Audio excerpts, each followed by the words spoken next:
सभी विद्यार्थियों का पुनः एक बार आपके अपने इस YouTube चैनल साहित्य संगम में बहुत बहुत स्वागत है।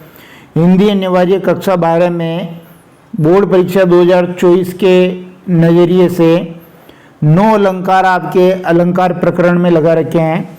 आज हम विरोधाभास अलंकार की परिभाषा और उदाहरण देखने वाले हैं।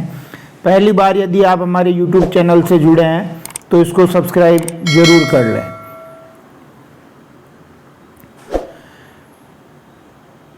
विरोधाभास अलंकार की परिभाषा क्या होगी? तो विरोधाभास का अर्थ होता है विरोध का आभास होना। मतलब यह है कि जहां वास्तविक विरोध नहीं होता है लेकिन विरोध का आभास, विरोध की प्रतीति होती है। अर्थात काव्य में जहां पर वास्तविक विरोध नहीं होता, काव्य में जहां पर वास्तविक विरोध नहीं होता है लेकिन विरोध का आभास होता है, काव्य को सुनते ही विरोध प्रतीत होने लगता है, परंतु जैसे ही काव्य का अर्थ स्पष्ट होता है, जैसे ही काव्य का अर्थ स्पष्ट होता है, विरोध भी शांत हो जाता है। वहाँ पर आपका विरोधाभास अलंकार होता है। मतलब वास्तविक विरोध नहीं होता लेकिन विरोध का आभास होता है। जैसे ही हमें उस काव्य का अर्थ पता चलेगा वो विरोध भी दूर हो जाएगा। उदाहरण देखिए, या अनुरागी चित्त की गति समझे नहीं कोई, ज्यों ज्यों बूढ़े श्याम रंग त्यों त्यों उज्ज्वल होए।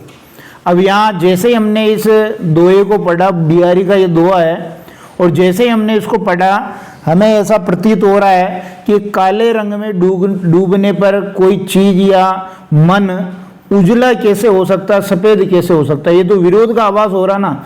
तो यहाँ श्याम यानी काले रंग में डूबने पर चित्त के उज्जवल यानी सफेद होने की बात कहना विरोध का कथन है।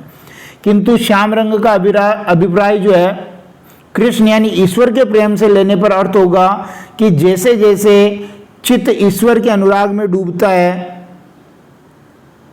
वैसे वैसे चित्त और भी अधिक निर्मल हो जाता है, यानी मलिनता से रहित हो जाता है, उजला हो जाता है।